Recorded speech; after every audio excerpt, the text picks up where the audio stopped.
بسم الله الرحمن الرحيم نحمده ونصلي ونسلم على رسوله الكريم وعلى آله الطيبين وأصحابه الطاهرين أما بعد. حضرات گرامی، پاکستان میں غیرت کے نام پر بڑے قتل ہوتے ہیں۔ کسی خاتون نے اپنی پسند کی شادی کر لی تو اس کے اہل خانہ اسے بھی قتل کر دیتے ہیں اور اس کے شوہر کو بھی قتل کر دیتے ہیں۔ اسی طرح کا ایک واقعہ ہوا مانسیرا میں۔ ایک خاتون نے کسی سے شادی کی، پسند کی شادی، اگرچہ یہ طریقہ درست نہیں ہے، والدین کی رضامندی بھی ہونی چاہیے، عورت کو بھی اختیار ہے، اپنی پسند کا شریعت نے اسے اختیار دیا ہے، جہاں وہ چاہے وہ شادی کر سکتی ہے، اپنی پسند کا اظہار کر سکتی ہے، لیکن والدین کی رضامندی بھی لے، کیونکہ ماں باپ راضی ہوں تو اس شادی میں برکت ہوتی ہے، اللہ تعالیٰ بھی راضی ہوتا ہے۔ لیکن ہمارے ہاں بچیاں اپنی تو مانسرا کی خاتون نے کسی آدمی سے پسند کی شادی کی اور اس سے ایک بچی بھی ہوئی جو 16 ماہ کی ہے۔ اس کا شوہر جو ہے سعودی عرب میں محنت مزدوری کر رہا تھا، کاروبار کر رہا تھا، کام کر رہا تھا۔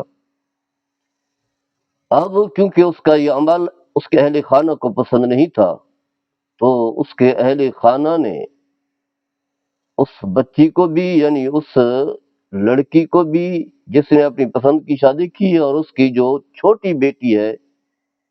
16 ماہ کی، اسے بھی، دونوں کو قتل کر دیا۔ غیرت کے نام پر قتل، اور غیرت کے نام پر قتل جو ہے یہ بڑے عام ہو رہے ہیں۔ شوہر کو بیوی پر کوئی شک ہوتا ہے، شاید اس کا کسی کے ساتھ تعلق ہے، محض شک کی بنا پر اسے قتل کر دیتا ہے۔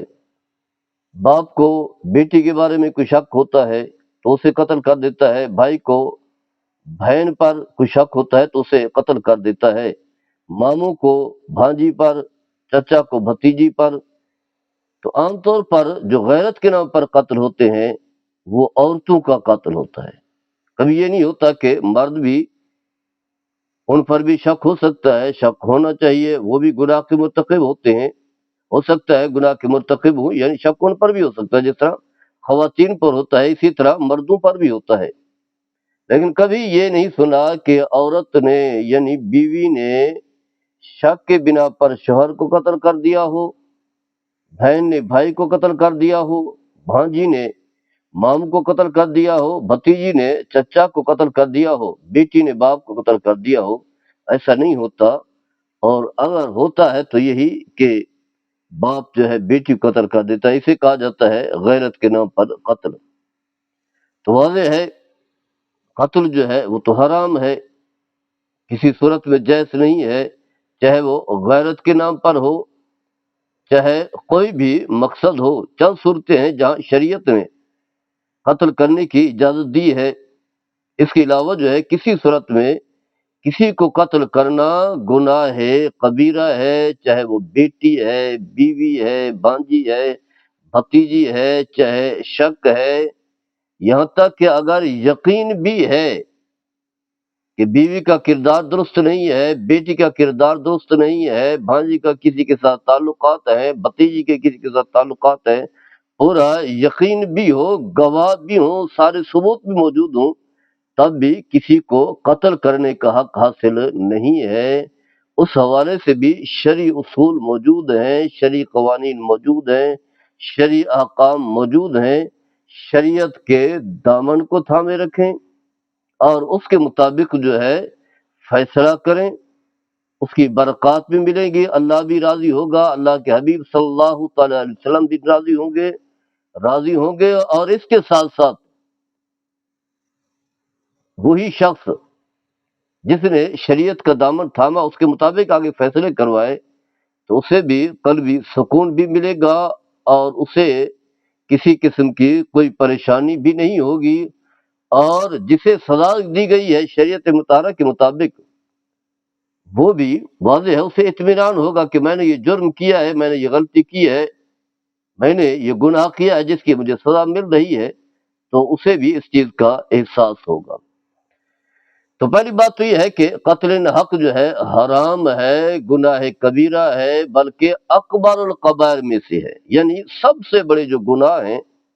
انہی میں سے ایک گناہ قتل ناحق بھی ہے۔ اللہ تبارک و تعالی نے بھی واضح طور پر قرآن مجید میں ارشاد فرمایا، اور میرے آقا صلی اللہ تعالی علیہ وسلم جو دین اسلام لے کر کے آئے ہیں، جو انسان کی بھلائی کے لیے ہے، جو انسان کی کامیابی و کامرانی کے لیے، آپ صلی اللہ تعالی علیہ وسلم کے ارشادات، آپ کی حدیث مقدسہ، آپ کے اقوال، آپ کے ارشادات واضح ہیں کہ قتل کسی صورت میں جائز نہیں ہے سوائے چند صورتوں کے۔ تو فرمایا اللہ تبارک و تعالیٰ قرآن مجید میں ارشاد فرماتا ہے، یعنی یہ بتایا گیا ہے کہ قتل ناحق جو ہے سب سے بڑا گناہ ہے اور سب سے بڑا جرم ہے۔ فرمایا کہ من قتل نفسا بغیر نفس او فساد فی الارض فکأنما قتل الناس جميعا ومن احیاها فکأنما احیا الناس جميعا۔ سورہ مائدہ ہے، آیت نمبر 32 ہے۔ فرمایا کہ جو شخص کسی کو قتل کرتا ہے نہ حق طریقے سے، یعنی اس کا کوئی جرم نہیں ہے، جرم آگے بتائیں گے، کسی کو اس نے قتل نہیں کیا یا زنا کا مرتکب نہیں ہوا، مرد ہو یا عورت، شادی شدہ ہونے کے باوجود، اور پھر جو ہے اسی طرح جو ہے گستاخی نہیں کی۔ تو فرمایا کہ جو شخص نہ حق کسی قتل کرتا ہے یا زمین میں فساد برپا کرتا ہے، لڑائیاں کرنا، اسی طرح جو ہے لوگوں کو نقصان پہنچانا، جرائم کا ارتکاب کرنا، چوریاں کرنا، ڈاکے ڈالنا، یہ سارے فساد فی الارض میں آ جاتے ہیں۔ تو فرمایا کہ جو شخص ایک جان کا قاتل بنتا ہے فَكَأَنَّمَا قَتَلَ النَّاسَ جَمِيعًا، وہ ایک جان کا قاتل نہیں ہوتا بلکہ پوری نو انسانی کا قاتل بن جاتا ہے۔ واضح اس نے گناہ کی بنیاد رکھی ہے، قتل کی بنیاد رکھی ہے بلا وجہ، تو اس کی وجہ سے جو ہے یہ جرائم بڑھیں گے، قتل بڑھیں گے، جیسا کہ ہم دیکھتے ہیں چھوٹی چھوٹی باتوں پر جو ہے لڑائیں ہوتی ہیں، قتل ہوتے ہیں، اور پھر ایک ایک قتل نہیں، کئی 10 12 12 15 20 یعنی ایک سے زائد قتل کر دیے جاتے ہیں اور کسی کو کوئی احساس ہی نہیں ہے۔ قاتل جو ہے اسی طرح ہی پھر رہا ہوتا ہے، عدالتیں اسی کی سپورٹ کر رہی ہوتی ہیں اور جو ہے شک کا فائدہ دیتے ہوئے اسے رہائی دے دیتی ہیں، بلکہ پہلے سے ضمانت، یعنی ابھی اسے سزا نہیں ہوئی، اسے قید نہیں کیا گیا، اس سے پہلے جو اسے ضمانت دے دی گئی۔ تو واضح ہے، چاہے وہ عدالتیں ہوں، چاہے وہ تھانے ہوں، یا باقی جتنے بھی ادارے ہیں اس کی سپورٹ کرتے ہیں، اسی وجہ سے وہ پھر جب قتل کرتا ہے تو قتل پھر اس کا رکتا نہیں ہے، بڑھتا چلا جاتا ہے۔ تو اس لیے فرمایا جو شخص ایک جان کا قاتل ہوتا ہے گویا کہ پوری نو انسانی کا قاتل بنتا ہے اور قتل کی بنیاد رکھتا ہے۔ اس کے مقابل فرمایا من احیاها فکأنما احیا الناس جميعا، جو ایک کی جان بچا لیتا ہے کسی طریقے سے بھی، قاتل کو روکتا ہے، یا ہمارے ہاں جو معالج ہیں، طبیب ہیں، ڈاکٹر ہیں، کسی کی جان بچاتے ہیں، پوری کوشش توانائی صرف کرتے ہیں اللہ کی رضا کے لیے، تو فرمایا ایک کی جان بچانے والا گویا کہ پوری نو انسانی کو زندگی دینے والا ہے، جان بچانے والا ہے۔ واضح ہے، ایک فکر ہے، ایک کی جان بچا لی تو گویا کہ آگے بھی اس طرح کے جرائم نہیں ہوں گے۔ ایک اور آیت کریمہ میں فرمایا وَمَن يَقْتُلْ مُؤْمِنًا مُتَعَمِّدًا فَجَزَاؤُهُ جَهَنَّمُ خَالِدًا فِيهَا وَغَضِبَ اللَّهُ عَلَيْهِ وَلَعَنَهُ وَأَعَدَّ لَهُ عَذَابًا عَظِيمًا۔ فرمایا کہ جو شخص کسی مومن و مسلمان کو جان بوجھ کر بالارادہ قتل کرتا ہے، یعنی کسی مسلمان قتل کرتا ہے اور وہ بھی بالارادہ جان بوجھ کر اپنی مرضی سے، غلطی سے نہیں ہوتا، خطا نہیں ہوتا، تو فرمایا فجزاؤ جہنم، اس کے لیے سزا کیا ہے؟ آخرت میں دوزخ کی آگ ہے، جہنم میں اسے ڈالا جائے گا، خالدن فیہا، اس میں ہمیشہ رہے گا۔ اگرچہ علماء کی مختلف آراء ہیں کہ اگر کلمہ پڑھنے والا ہے، مسلمان ہے، تو سزا بھگتے گا، اس کے بعد جو ہے پھر سزا بھگتنے کے بعد جو ہے پھر جنت میں بھیجا جائے گا، ہمیشہ کافر نے ہی دوزخ میں رہنا ہے، مسلمان جو ہمیشہ نہیں رہے گا۔ لیکن اس کی توجیہات پھر علماء نے مختلف بیان کی ہے۔ ایک تو یہ ہے کہ اگر وہ اس گناہ کو جائز سمجھ رہا ہے، واضح ہے جو قتل کرتا ہے کہاں وہ اسے برا سمجھ رہا ہوتا ہے، جائز سمجھ رہا ہوتا ہے، اگر تو حلال سمجھ کر کرتا ہے تو ویسے وہ اسلام سے بھی نکل گیا، مسلمان نہیں رہا، جس کی وجہ سے جو ہے وہ ہمیشہ دوزخ کی آگ میں جلتا رہے گا۔ یا اس سے مراد یہ ہے کہ کافی عرصہ دوزخ کی آگ میں جلے گا۔ تو دوزخ کی آگ ہے کئی گنا، یعنی دنیاوی آگ کے مقابلے میں جو ہے 70 گنا جو ہے زیادہ اسے بھڑکایا گیا ہے، اتنی سخت ہے۔ تو چاہے وہ 1 گھنٹہ بھی چلا جائے تو واضح ہے اس کا وجود ختم ہو جائے گا۔ اتنی بڑی سزا ہے کہ دنیا کی ساری سہولتیں انسان جو ہے بھول جائے گا، احساس ہی نہیں ہے۔ ہمارا جو ہے ہم زبانی طور پر تو کہتے ہیں ہم اللہ پر ایمان رکھتے ہیں، آخرت پر ایمان رکھتے ہیں، لیکن عملی طور پر جو ہے ہمارا آخرت پر کوئی ایمان نہیں ہے، جنت دوزخ پر کوئی ایمان نہیں ہے، یوم محشر پر کوئی ایمان نہیں ہے، جزا سزا پر عملی طور پر کوئی ایمان نہیں ہے۔ یہ اتنا بڑا المیہ ہے، اسی وجہ سے ہم جرائم کرتے رہتے ہیں، کرتے چلے جاتے ہیں اور احساس ہی نہیں ہوتا۔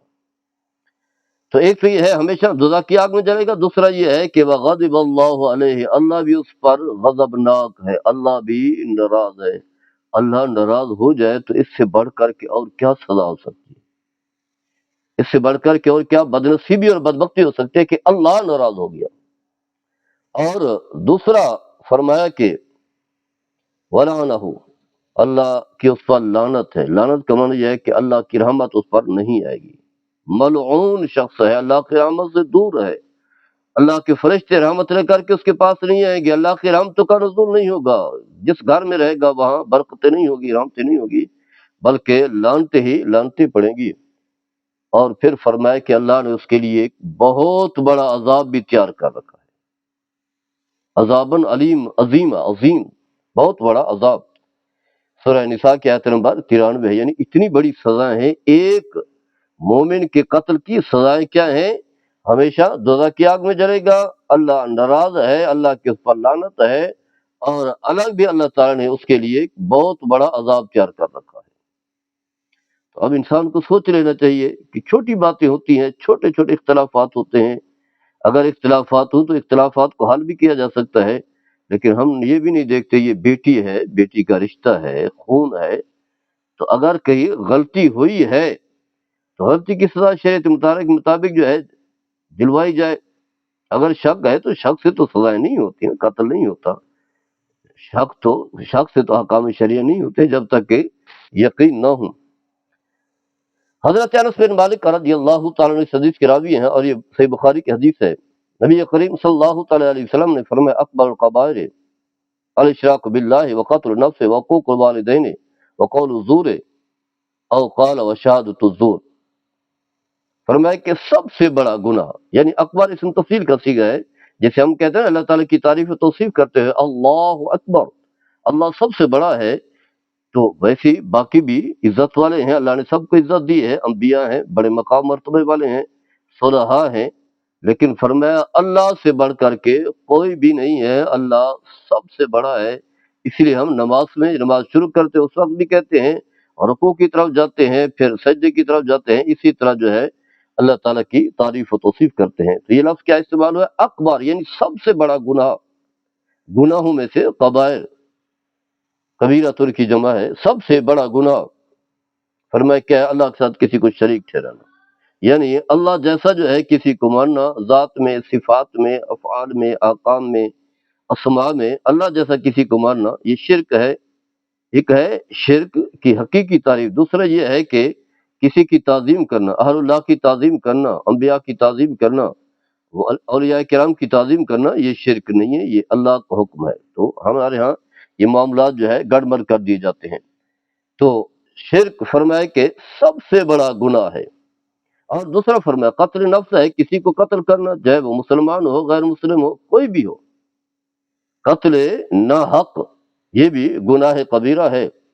اور پھر فرمائے کہ والدین کی نافرمانی کرنا، والدین کو ناراض کرنا، والدین کی بات کو نہ ماننا، یہ ہمارے عام چلتا ہے۔ یعنی بدبختی یہ ہے کہ جب ہم ایک گناہ کا ارتکاب کرتے ہیں تو پھر گناہوں کی لڑیوں میں آپ آ جاتے ہیں، ایک لائن میں آ جاتے ہیں، پھر جو ہے وہ گناہ ہی ہوتے چلے جاتے ہیں۔ اس کی وجہ یہ ہے پہلے گناہ سے ہم نے توبہ ہی نہیں کی، معافی نہیں مانگی، اللہ ہم سے یہ گناہ ہو گیا ہے معاف کر دے، نازم ہو جاتے تو پھر یہی نفس لوامہ ہے۔ نفس لوامہ اسے کہتے ہیں کہ اگر انسان سے غلطی سے کسی وجہ سے گناہ ہو جائے تو نفس اسے ملامت کرتا ہے بھی یہ گناہ کر رہے ہو، یہ اللہ کی نافرمانی ہے، تو پھر انسان رک جاتا ہے، توبہ بھی کرتا ہے، نادم بھی ہوتا ہے اور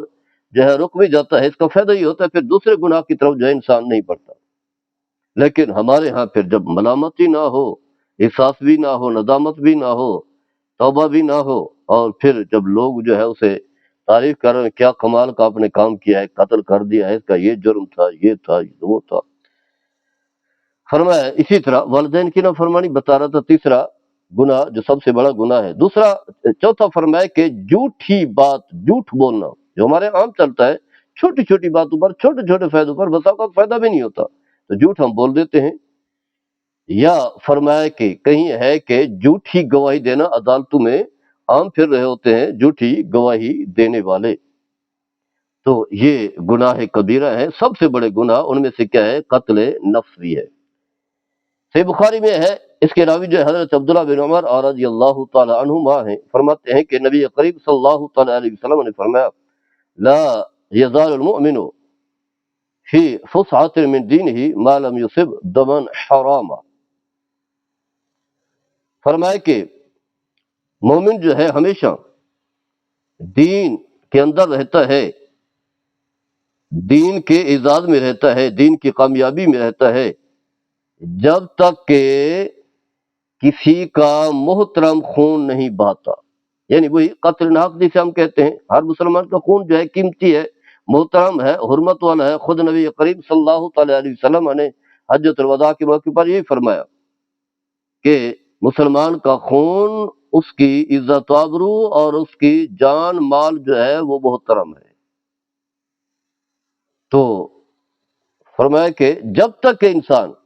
اس گناہ کا یعنی قتل ناحق کا مرتکب نہیں ہوتا،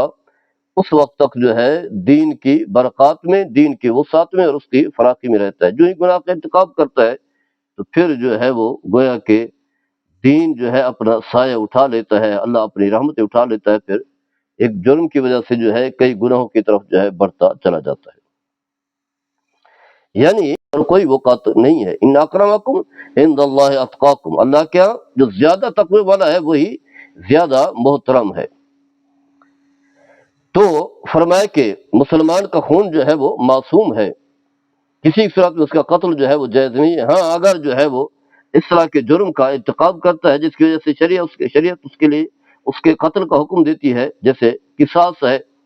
یا پھر زنا ہے، شادی شدہ ہے، مرد ہے یا عورت ہے، یا پھر جو ہے وہ گستاخی کرتا ہے، تو اب اس کا خون جو ہے معصوم نہیں رہتا، اس کی کوئی حیثیت، کوئی وقت نہیں ہے۔ نبی کریم صلی اللہ تعالی علیہ وسلم نے فرمایا، حضرت عبداللہ بن مسعود رضی اللہ تعالی عنہ سے حدیث کی راوی ہیں، فرمایا لا یحل دم امرئ مسلم یشهد اللہ الہ الا اللہ وانی رسول اللہ الا باحدى ثلاث النفس بالنفس والسیب الزانی والمارق من الدین الطارق بالجماعت۔ فرمایا کہ کسی مسلمان کا خون بہانا حلال نہیں ہے، کسی صورت میں حلال نہیں ہے، جس بات کی گواہی دیتا ہو کہ اللہ کے سوا کوئی عبادت کے لائق نہیں، اور اس بات کی گواہی دیتا ہو کہ میں اللہ کا سچا رسول ہوں، تو اس کا قتل کسی صورت میں حلال جائز نہیں ہے، مگر تین باتوں میں سے ایک کی وجہ سے۔ ایک تو یہ ہے کہ قتل کے بدلے میں قتل کے بدلے میں النفس بالنفس، اللہ نے قرآن میں واضح فرمایا کہ قتل کے بدلے میں جو ہے وہ قتل ہوگا، یعنی وہی قصاص کی صورت میں۔ دوسرا فرمایا کہ شادی شدہ ہے، زانی ہے، چاہے وہ مرد ہے یا عورت ہے، اس کے لیے بھی یہی ہے کہ اسے قتل کر دیا جائے، سنسار کیا جائے، اس پر جو ہے پتھر مارے جائیں اسے، جب تک کہ اس کی موت واقع نہیں ہو جاتی۔ اور تیسرا فرمایا دین سے نکلنے والا، یعنی جسے ہم مرتد کہتے ہیں، دین سے نکلنے والا، جماعت اسلام سے نکلنے والا، گویا کہ یہ تین افراد ہیں جن کا خون جو ہے معصوم نہیں ہے، ان کا قتل جو ہے وہ حلال ہے، جائز ہے، بلکہ قتل کرنا چاہیے تاکہ اس طرح کے جرائم کو بھی روکا جا سکتا ہے۔ یہ بھی جرائم ہے، اور اسلام جو ہے وہ معاشرے کی حفاظت چاہتا ہے۔ جرائم کا سدباب اسی وجہ سے ہے، جرائم کے لیے سزا اسی وجہ سے ہے تاکہ جرائم عام نہ ہوں اور معاشرہ جو ہے اچھی اور صاف ستھری سکون کی زندگی جو ہے وہ گزار سکے۔ تو الغرض یہ چند آیات تھی اور چند احادیث تھی، آگے چل کر کے بھی ہم اس موضوع پر گفتگو کریں گے۔ اللہ تعالیٰ ہم سب کو عمل کرنے کی توفیق عطا فرمائے۔ وما علینا۔